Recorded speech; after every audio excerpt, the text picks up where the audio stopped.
कल हम लोग पढ़े थे तुमको आर्हेनियस के बारे में। आर्हेनियस किसके किसके बारे में बताते हैं? अम्ल और भस्म के बारे में। याद रखेंगे, अम्ल भस्म का नियम पूछता परीक्षा में तुमको कि आर्हेनियस किसके बारे में बताते हैं, तो अम्ल और भस्म के बारे में बताते हैं। लवण के बारे में कोई बातें ये नहीं बताते हैं, याद रखेंगे। हाँ, उसमें हम बहुत सारी चीज़ें बताए थे तुमको। भस्म पर जा करके हमारा कुछ वीडियो जो है कटिंग हो गया था, उसमें बेस के बारे में हम बताए थे। तो बेस किसको बोलेंगे हम लोग? वह पदार्थ जो जल में घोले जाने पर OH- आयन को देता है, उसको क्या बोलेंगे? भस्म बोलेंगे। ये भस्म कितने प्रकार के? दो प्रकार के, स्ट्रॉन्ग बेस और वीक बेस। स्ट्रॉन्ग बेस किसको बोलेंगे?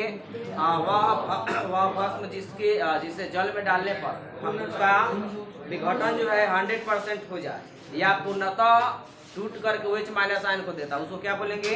स्ट्रॉन्ग बेस बोलेगा। हम बताए थे ग्रुप 1 के सभी भस्म जो होते हैं तुमको वो होते हैं स्ट्रॉन्ग। और ग्रुप 1 में ही लड़का कंफ्यूजन में ग्रुप 1 क्या है, बात समझे कि ना समझे? तब पीरियोडिक टेबल में हम तुम सबको बताए हैं, जा करके पीरियोडिक टेबल देखना था। पहले ही ग्रुप 1 2 3 4 रखा था। ग्रुप 1 के जितने भी धातु हैं, ग्रुप 1 में केवल धातु ही है। उसका जितना भी ग्रुप 1 में धातु कौन सा है, तो हाइड्रोजन है, तो वो नहीं है।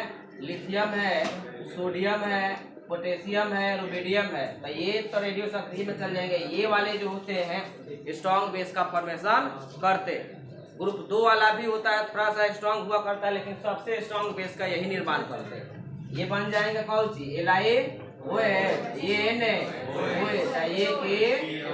ये सब स्ट्रॉन्ग बेस है, क्योंकि इसका डिसोसिएशन जो है 100% होता है। बात समझे कि ना समझे? उसके बाद हम तुमको बताए थे कि वीक बेस जो है ग्रुप 1 और 2 के तत्व धातुओं को छोड़ करके बाकी जितने भी धातु है तुमको सामान्यतः क्या बनाते हैं? वीक बेस का निर्माण करते हैं। जैसे ZnOH का ट्वाइस हो गया, CmOH का ट्वाइस हो गया। क्या हमारी बातें समझ में आ रही है? समझ में आ रहा है? आज जो हम लोगों को पढ़ना है, तुमको लिमिटेशन पढ़ना है कि आर्हेनियस का लिमिटेशन क्या है। दोस्तों सभी लोगों में है ना जी? 100% सही कोई है? नहीं है। लेकिन सही वही है जो 50% से ऊपर सही है। चलो जी, आर्हेनियस तुमको बता दे, कितना भी सिद्धांत दिया जाए उसमें कुछ ना कुछ डिफिकल्ट हुआ करते हैं। बात समझे? इनका भी दोष है नियम इनका, लेकिन हम तुमको बता दे बहुत पहुंचा हुआ है ये सिद्धांत। बस हम 80% केस में तो तुम एसिड पहचान जाओगे, हम बता रहे हैं। बस समझे? 80% का बात बता रहे हैं। 20% कहाँ फ्लॉप करेगा, तो ध्यान से सुनो। हम लोग जो पढ़ने जा रहे हैं, लिमिटेशन पढ़ने जा रहे हैं। Limitation of Arrhenius concept.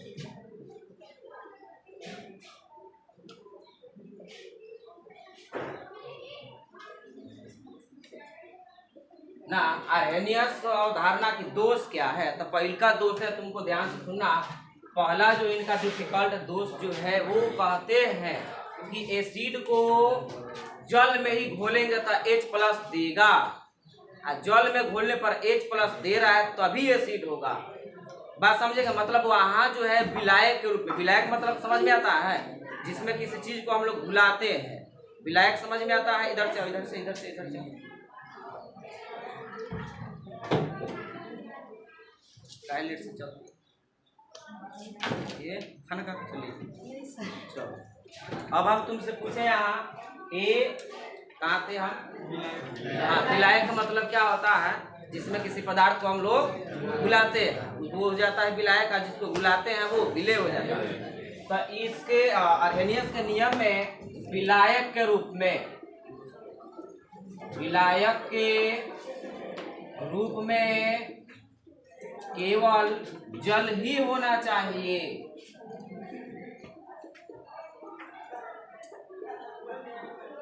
जल ही होना चाहिए, किरोसिन तेल नहीं होना चाहिए, बेंजीन नहीं होना चाहिए, कार्बन टेट्राक्लोराइड नहीं होना चाहिए।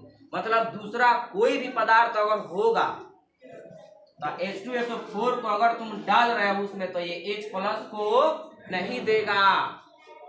बात समझे कि ना समझे? केवल किसमें देगा? H+ और OH- किसमें देगा? तो जल में ही देगा। मतलब क्या कि आर्हेनियस का नियम जो है केवल जल पर ही लागू होता है। पहला दोष है। दूसरा दोष पूछा गया इनसे, देखो SO2,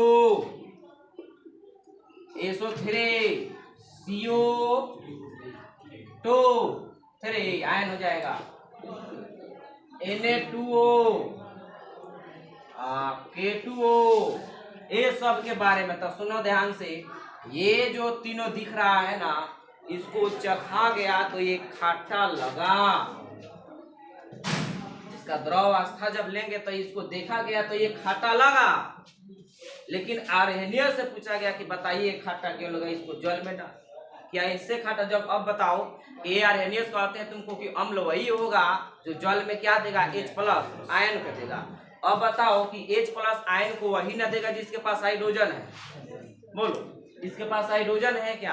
तो फिर हाइड्रोजन नहीं है तो ये हाइड्रोजन H+ को देगा कैसे? और जब देगा नहीं तो कैसे बता सकते हैं कि ये एसिड है कि बेस है?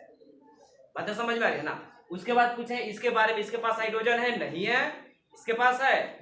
नहीं है। अच्छा, भस्म के बारे में उन्होंने बताते हैं, तो भस्म के बारे में ये नहीं बताते हैं। यहाँ OH है, H कहाँ है? बात समझे। तो उनके अनुसार जो है तुमको आर्हेनियस की जो अवधारणा है तुमको इन सारे यौगिकों की व्याख्या नहीं करता है, क्योंकि इसमें हाइड्रोजन और OH है ही नहीं, लेकिन फिर भी एसिड है। कहने का मतलब ये है कि कुछ ऐसे यौगिक हुआ करते हैं जो एसिडिक तो हुआ करते हैं लेकिन उसमें हाइड्रोजन नहीं हुआ करते हैं। कुछ ऐसे भस्म हुआ करेंगे जिसमें OH तो होगा, जो भास्मिक तो है लेकिन OH उसमें नहीं है। बात समझे। तो यहाँ जो है तुम्हारा आर्हेनियस का कॉन्सेप्ट जो है तुम्हारा क्या हो जाता है, फ्लॉप कर जाता है। जैसे एक और चीज है याद रखेंगे, NH3 मोस्ट इंपॉर्टेंट याद रखेंगे 12 का क्वेश्चन। ये अब देखो, ये है भास्मिक प्रकृति का। ये कैसा प्रकृति होता है इसका? भास्मिक प्रकृति का होता है। ये बेसिक प्रकृति है, मतलब ये कड़वा लगता है, चखोगे तो कैसा लगेगा? कड़वा लगेगा। ना समझे। अब इनसे पूछा गया कि इनसे आर्हेनियस से पूछा गया कि बताइए ये जो है कड़वा लग रहा है लेकिन क्या इसके पास OH है? कहाँ है वो? तो हाइड्रोजन है। लग रहा है कि जल में डालेंगे तो हाइड्रोजन को देगा, लेकिन ऐसा कुछ भी नहीं है। ये जो बेसिक होता है ना, ये हाइड्रोजन के कारण और OH के कारण बेसिक नहीं होता है। इसका बेसिक का रीजन है, याद रखेंगे, लोन पेयर इलेक्ट्रॉन। तो क्या बोलते हैं? Lone pair. 12 का हमेशा क्वेश्चन है, हमेशा पूछा जाता है कि NH3 अमोनिया का बेसिक होने का रीजन क्या है? वो रीजन क्या है? Lone pair. इसमें H और OH का कोई मतलब नहीं है, याद रखेंगे। बात समझे कि ना समझे। तो ये तुम्हारा हो गया। अच्छा, तो देखो यहाँ जो है लोन पेयर को इंग्लिश में क्या बोलते हैं? युग्मित। लोन पेयर इलेक्ट्रॉन को युग्मित इलेक्ट्रॉन। सही लिख रहा है ना जी? हिंदी लिख रहा है। बातें समझ में आ रही कि नहीं आ रही है? बात बुझा रहा? अब देखो, अब उसके बारे में क्या बताया गया। तो ये लिमिटेशन बुझाया जाएगा नहीं बुझाया जाएगा? पहले नोट कर लो इसको।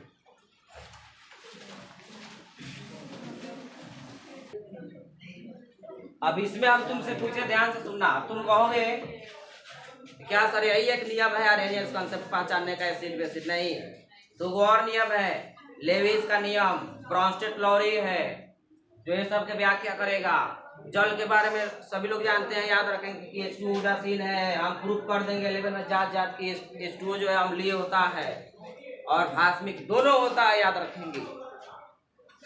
याद किया है ना हम लोग कि जल जो होता है उदासीन होता है, कोनो टेस्ट नहीं है में टेस्ट। तुम्हारा जीभुआ जो है ना वो नहीं पकड़ पाता है करा के। बात समझे। हम प्रूफ करके बता देंगे कि ये जो है एसिड भी और बेस पे दोनों की तरह बिहेव कर सकता है। बात बुझे। तो ये दो नियम जो है तुमको ये 11 का है, इसलिए यहाँ इसमें कोई छेड़छाड़ नहीं करने वाले। बात समझे कि ना समझे। तब तक के लिए मिलते हैं हम लोग। जय हिंद, जय भारत।